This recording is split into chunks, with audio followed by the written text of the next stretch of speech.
Welcome, everyone. We are so excited to have you join us today to view the Diatribe's presentation. They are a group of teaching artists who share their words and experiences to inform and inspire. They cultivate art that will challenge, educate, inspire, and disrupt. I hope you'll enjoy, and I wanted to first share with you a poem from Rudy Francisco called Horizon. I hope I haven't already driven past my greatest moments. I hope there's something beautiful on the horizon that's just as important as I am. Something so eager it wants to meet me halfway. A moment that is diligently staring at its watch, trembling with nervousness, frustrated and bursting at the seams, wondering what's taking me so long to arrive. And finally, I just want to share one of my poems. I wrote this at MRA last weekend. Pieces of me that I've lost along the way catch up with me now and again. Past me, old me, who was young me, knew who she was sure who she was.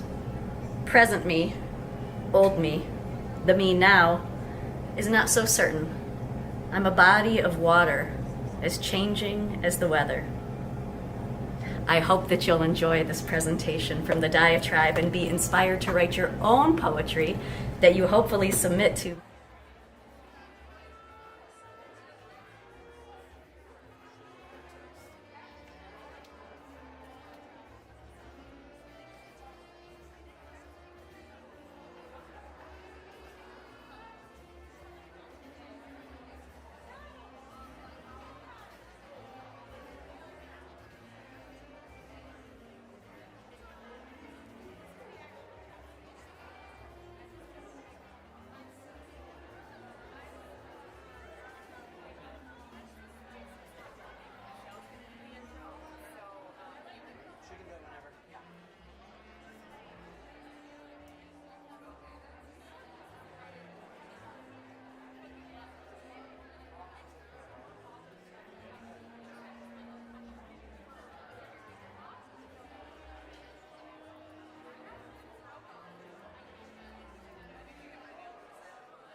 It's so nice to see so many familiar faces. Welcome, Fruitport students, guests from Montague, and students and teachers who are live streaming from Whitehall.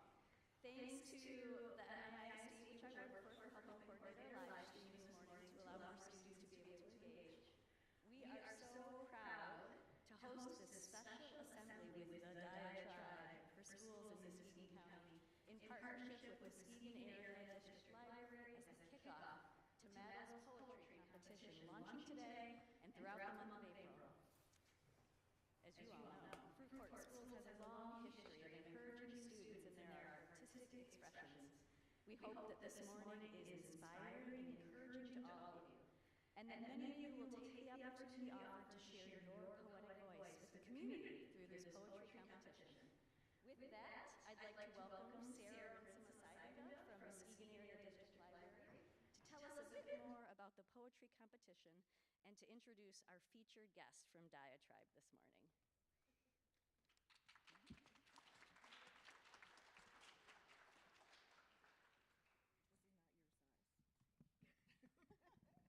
Does this one work too? Excellent. Hey guys, we are super excited to be here, and thank you to Michelle for doing that very spontaneous introduction. You did a great job. So I'm Sarah Rinsema-Seidenveld with Muskegon Area District Library, or MADL for short. We are so pleased to be here, thrilled to be here. Had been looking forward to this day for a long time. So today we're actually speaking to over 700 students across the county as kind of this launch to our poetry competition called MADL Verses. But you all are the first, so excited to be here. A couple of thank yous. First of all to Michelle. Many of you know her as Miss Renna. She said in a recent meeting that one of the things she loves to do is to connect ideas and people. And she is a huge reason why this has all happened today. both for the students joining us virtually and for everybody in the seats today. So hands up for Michelle, Miss Rena. So then I want to introduce a couple of very important colleagues and friends from MADL and from our partner organization at Fruitport District Library. These are friends, they're colleagues. They are also movers and shakers in this community and doing super innovative things through one of the oldest institutions of this country, which is the public library. So who are they? They are librarians. And they are, like I said, doing very, very exciting things at branches across the county. So they don't often get the limelight and the stage, and so I wanted to take the opportunity to do that today, to introduce them. So we have Holly Pelkey from she's a lead librarian at Norton Shores and also Muskegon Heights. Christina LeVay Roland is the lead librarian at Holton and Montague. Do we have Montague in the house? Woo woo! Michelle Whitcop is our Youth and Teen Services Coordinator and works all across the county supporting librarians doing work. And Matt Lubbers-Moore is, like I said, the director of the Fruitport District Library and another partner of MADL's in this initiative. So these are some amazing people, and here is my challenge to you guys. Get to know your librarian. Like, go to your public library, hang out there, find out all of the resources that are there. There's lots of free stuff. Volunteer there. You know, there's a person, I think in this crowd, Nevaeh Cruz. Nevaeh, where are you? Is she here? Right, yeah, Nevaeh Cruz. She's been a volunteer at MADL for years. And she can testify that these are some creative people here. They have resources to do really fun things in the county for youth, and they are looking for your ideas. Some of the programs and stuff that we have are planning for the next month were kind of looping behind me as you guys were coming in. So hopefully you can just come out and check out some of those programs, fun stuff. But whenever we see youth, and definitely we want to have conversation about how to make the library a place that is for you. So I promised these guys I wouldn't keep these guys up here for much longer, but why don't we give a round of applause for all of the librarians that are with us today. And Nevaeh. All right, so we are here to kick off the MADL poetry competition called MADL Verses, and Holly Pelkey is going to say just a few words about that. Okay, so as she said, I'm Holly. I'm lead librarian for Norton Shores and Muskegon Heights. Some of you know me as Colin Pelkey's mom, Fruitport High School, class of 2000. Before we get started with our performers, I just want to give you a little info on what the poetry competition is. So we're doing this because April is National Poetry Month, and we're doing our first ever poetry competition throughout Muskegon County. So we put our heads together, me, Sarah, the crew that designed this whole thing, and we're like, how can we get people your age to participate? Because we have all the creative, brilliant, socially conscious minds are in our high schools. So we're like, let's contact our friends at the Diatribe and bring them in and let them do what they do best and get you guys inspired to enter this poetry competition. So the poetry competition is MADL Verses, and it's going to run all of April. And there are 3 levels of prizes, but the one that covers yours is grades 7 through 12. And of course, we're going to pay you if you win. First place gets $50 in publication. Second place gets $25 in publication. And then there's popular vote that gets $25 in publication. And then we're also going to do like a celebration at my library to crown all the winners and have poetry read there. So you can enter this on our website. It's madl.org/poetry. We take written and we take spoken word. So we have an esteemed panel of judges that Sarah's been putting together that are people that are in organizations all throughout Muskegon County. So the judges and the staff are really looking forward to reading and listening to your submissions, and I'm going to hand it back to Sarah so she can get the Diatribe on the stage. Awesome. So we hope to hear lots of you guys' voices. That's your challenge. That's your opportunity. So to kick off today and the launch of the poetry competition, we have invited Diatribe, and we are in for a very special treat with the four that are joining us this morning. So Diatribe is an organization that is really about using the power of art to restore communities. And to particularly empower youth voice in creating restorative art. So there's just a small little blurb that was on their website that I felt like was kind of a mic drop moment. This is how it reads. We use restorative art to disrupt historical systems of oppression by reimagining education, holistically honoring the community through our approach to our work, and creating an unapologetic vision for liberation that is accessible to all. Mic drop, right? So this is an organization that's fresh, that's bold, that is really seeking non-traditional places to find and nurture and elevate new voices to help restore our communities. So today they are in our midst. What a gift. Put your hands together for Diatribe.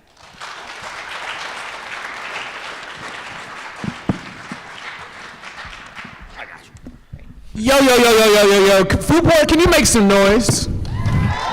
Come on now. So we appreciate energy, and we're gonna give you energy, the more energy that y'all give us. And like, I know that it's early, I know that, but I mean, y'all got to get out of class today, so that's pretty good. So on the count of three, when I say what up though, I want everybody in the crowd to say what up though. Ready? 1, 2, 3, what up though? What up though? That's what I like. I appreciate that. So we're gonna go through this line and we're gonna introduce ourselves. We're gonna tell you guys a little bit about who we are and how we fell into what we do. But before we start diving into sharing with you all, we gotta go over some like poetry rule basics, right? Because a lot of people don't know how to interact when it comes to spoken word, when it comes to poetry. If you like what you hear, what are some noises you can make if you like what you hear? Okay, that's pretty traditional, right? Can everybody give us some snaps? Everybody can do some snaps. That's pretty traditional, but I don't want it to sound like your grandparents' poetry show. Like, I definitely don't want that. So if you like what you hear, you can also clap. Can I hear some clapping? A little bit of clapping, right? Hey. If you hear a line that really, really sticks out to you, you can whistle. Does anybody know how to whistle? Some people don't. I'm sad for you if you don't. Some people know how to whistle. Okay, but you can holler. If you hear a line that makes you laugh, you can laugh, right? Like, please feel free to get comfortable, make it feel organic, and we're gonna share with you the more that you're willing to pour out and share with us. So I'm gonna begin and introduce myself. My name is Fable. I'm Gemini the Poet. Caleb, the Negro artist, Rainey. And I'm Kaja Kabir. Super dope. And I'm going to go ahead and begin and dive in and share a little bit about myself and my story and how I got here doing this thing in front of you all today. So my name is Marcel Price, but everybody calls me Fable. I am not somebody who grew up thinking that I was going to do this. I'm somebody who grew up in a single-parent household with an incredible single mother. Is there anybody else here who's grown up in a single-parent household? A couple people. My mom, I watched her work multiple jobs to make ends meet for most of my life.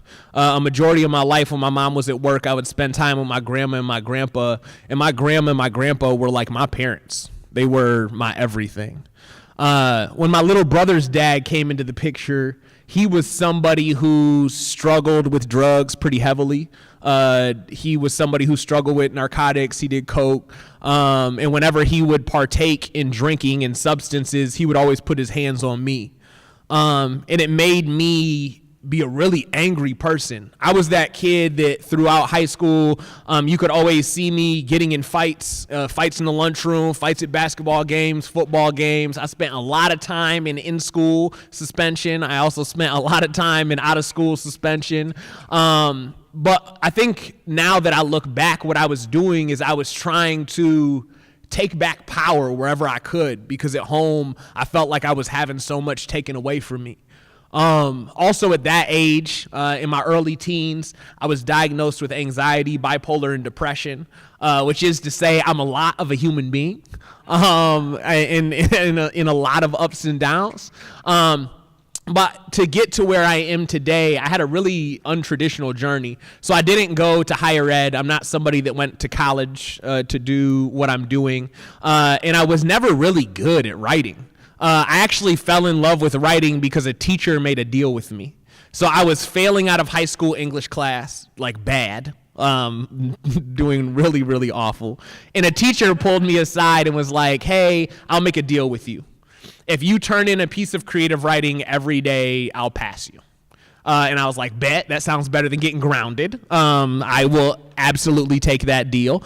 So then every day I was turning in, songs, lyrics, short stories, whatever I could come up with. And at the end of that year, the teacher pulled me aside and was like, hey, I can see that you're actually writing. Did you know that Tupac was a poet? And I was like, listen, lady, Tupac was not a poet. He's a rapper. Everybody knows that, duh, right? And she was like, okay, whatever, and gave me this book of poems by Tupac, The Rose That Grew Through the Concrete. And after that, I started turning in poems every single day. And at the end of the year, she sent me to this college readiness class. And I was like, lady, I don't know why you're sending me to this class. I can't afford college, right? And she sent me to this class, and it was ran by the Ann Arbor Poetry Slam team. And they showed me that poetry could be whatever I wanted it to be. It could sound however I wanted it to sound. It didn't need to sound like, and the wind runs through the trees, right? It didn't need to be roses are red, violets are blue. It could be my story. It could be what I wanted to say, the way that I wanted to say it.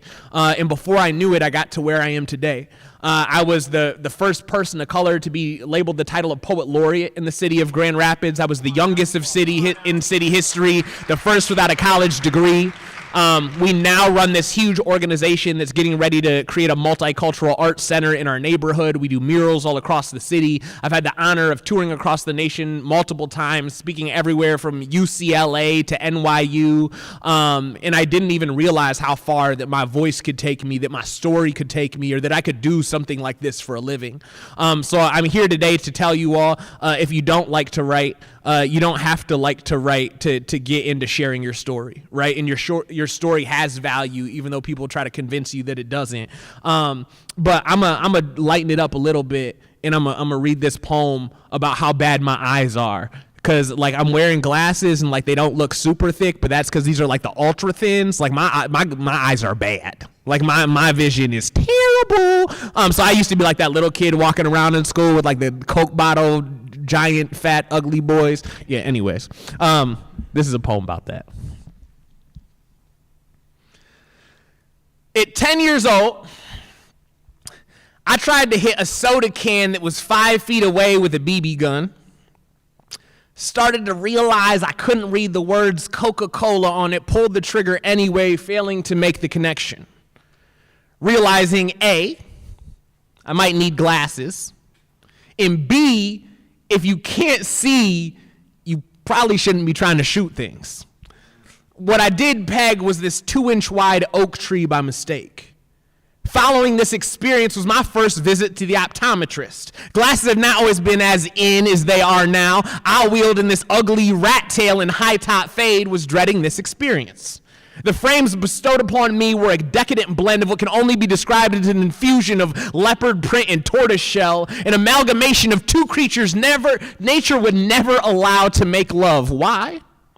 Because that would make one ugly creature. One that just happened to make a home on my face. I arrived at school the next day, a new boy. Students trumpeted upon my entrance, "Family Matters in the building! Steve!" Laughter. A marching band that paraded behind me through the hallways. The ballad I heard most often, "Did I do that?" Over time, I learned to become one with the noise. Grab a sax and Coltrane my nature into They Say Boys Will Be Boys every year. My vision got worse. My lenses protruded more. And freshman geography class, yo, bro, your glasses are so thick, when you look at a map, you know the weather. Over here, it's about 72 degrees in Denver, huh, looking boy? At 17, I couldn't see the pellet in the bark anymore. That year in biology, I learned that a tree will continue to grow even with something foreign embedded in it. Glasses expanding each year, mimicking, flaunting a tree's telling of age. I want to ask if oak trees are... I want to ask that oak tree if toxic masculinity is a little like that extrinsic object it now nurtures as it owned, how it ended up growing up protecting something that at one time damaged it most. I still don't know if I'm the projectile or the tree in this metaphor, but I do know that I've had a mouthful of copper and seeds since I've learned how to bury them both, clench my fists along with my teeth, and break them on the too tough to swallow. I mastered the art of deflecting everything. I didn't used to be a womanizer. You see, I just wasn't ready to slow down. I'm not a player. I just wasn't built to be monogamous. You know, what they don't know won't hurt. I mean, Pops ghosted and I was all right. I don't like fighting. I just enjoy shutting people up. Yo, my glasses are so thick, I can look forward and I can see the Lions win a Super Bowl. It's happening next year, baby. Brad Holmes, Dan Campbell, you know he's coming. Yo, my glasses are so thick, I can look forward and I can see the Lions win a Super Bowl. It is coming next year. I can turn them around, see Barack's inauguration, flip them back and see Michelle's. Funny how I got all this vision and it still took me years to see myself perpetuating the problem. My vision is so bad, for a long time I couldn't see not all men is similar to all lives matter, failed to acknowledge the damage that can cause, failed to make the connection again. I now understand where I lie in this poem, that shrapnel is a seed, masculinity is a metal. I was the Coke can once standing by watching the chaos, failing to realize when I became just another part of the problem. Thank you, guys. So next up, I'm gonna pass it to Muskegon's own. Y'all make some noise for Gemini!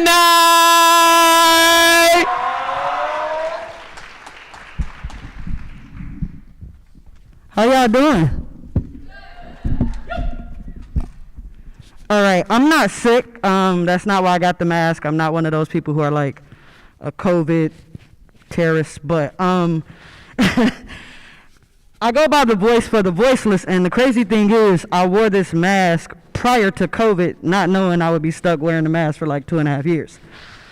I'm born and raised here in Muskegon. I'm gonna take it off because this mic sounds muffled. I was born and raised here in Muskegon. Went to Muskegon High School. I am a big red Indian. I'm not an M, I'm an Indian. High school, I was that kid who thought I was invincible and could do what I want to do, and I was smarter than adults. And doing that, my freshman year, I ended with a 0.29 GPA. This is me. Do I want to stay here longer? Who want to stay in high school longer? Then you have to. Okay, I didn't think so. So I buckled down and got in the books, but it was a little bit of tragedy that struck. I became a teenage mother at 15, and my daughter caught what's called pertussis, whooping cough. I had no idea what it was. I'm like, what in the world? My daughter got sick and was at Butterworth Hospital. So every day I woke up at 5 o'clock, went to school, got out of school, went over to Grand Rapids, sat with my daughter, came home, repeat. Well, one morning, got a call like, hey, you gotta get here ASAP. My daughter had a stroke in the middle of the night. And so at 16, I was sitting at a table with doctors looking at me like, hey, we can pull the plug or she could be in a vegetable state. I'm a firm believer in God and trust in his process. And so I was like, Mom, I can't be selfish. And we decided to pull the plug. At 4:30 that afternoon, my daughter took her last breath, looking me in my eye. With that came Gemini the poet. Had depression. I tried smoking it away, it didn't help. Tried drinking it away, didn't help. And 9 months prior to losing my daughter, I lost my grandmother. And I only knew my dad's parents because my mom's parents passed before I was born. 9 months after my daughter, I lost my great aunt to cancer. 9 months after that, I lost an aunt who was like a second mother. So that was like death, death, death. I'm like, okay, God, how much more you gonna like put on my shoulders as a kid? Then in 2007, my best friend went to an interview, and she was headed back to work at her job and was hit by a drunk driver. Her funeral was the first time I ever performed a poem publicly. Fast forward 2010, a friend of mine was killed outside of Carbon nightclub. I was mad. I was angry, didn't understand it, and so I wrote. Had no idea I liked poetry because, like Fable said, when you heard poetry, you heard, oh, as the wind blows, my soul goes, and nope, that's not me, I can't relate to that. And when I did my poem, somehow, 103.7 The Beat got my poem. And from there, Big Rob and PA, who I love with everything in me, was like, okay, we're gonna play this on the radio. I'm like, huh? To this day, my poem plays on 103.7 The Beat. Since then, I have become an activist. I'm very vocal in the city. Some like it, some don't, but hey, I'm okay with that. I'm also a small business owner. College wasn't for me. I tried it. It was extremely not for me. I went to Grand Valley, where it was nothing to do but either watch the light bulbs change or drink. And I'm like, yeah, this ain't for me. But I did love computers. I taught myself computers and ended up working for Corporate Geek Squad for 10 years.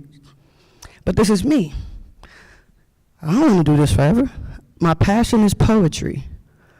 And I figured that poetry was my way to give back to the youth and in a way keep me connected to my daughter because I would be pouring back into her generation.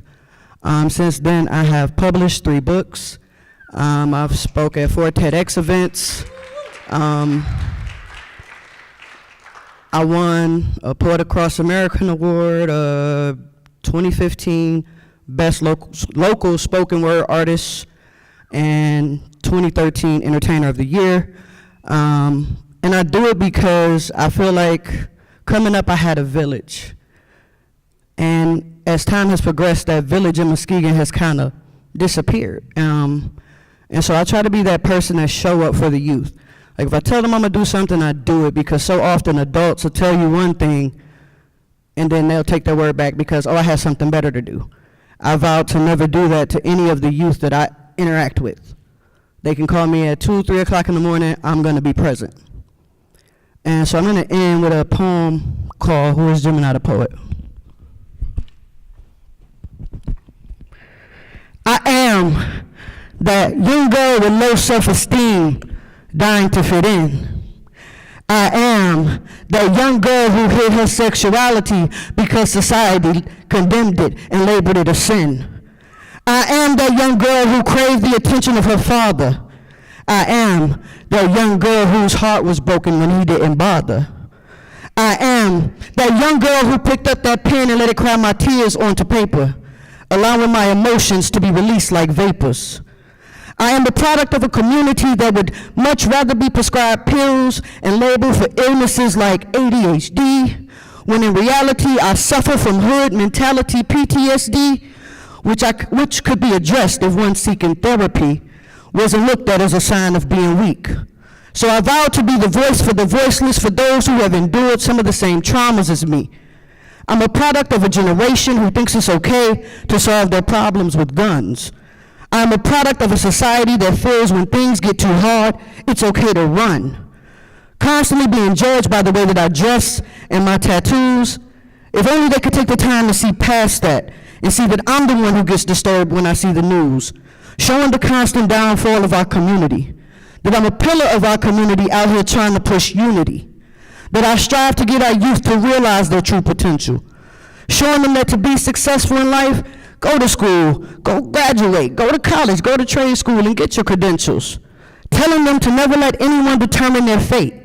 Revealing my pain and trials, showing them that I'm not just talking, I can relate. I do this to inspire and motivate others, the youth, gangbangers, drug dealers, and products of single mothers. Because those are the ones who need our help. We can't continue to wait on someone else to come into our community and help. This, everybody, starts with self. That's why I strive to show the youth that you can make it even if you're not perfect. And I know this for a fact because it made me Gemini the Poet. Thank you.